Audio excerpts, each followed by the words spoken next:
திசைகளும் தொட்டு தகர்த்திட கேட்கும் நம் முரசு.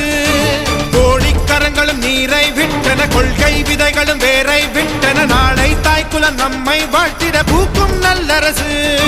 குற்றம் செய்தவன் கொற்றவனாயினும், கோட்டை கொத்தளம் கொண்டவனாயினும், தர்மம் கெட்டது தட்டு கேட்பது எந்த வாழ்க்கை நெறி. நோட்டை கொடுத்திங்கு ஓட்டை கேட்பவர்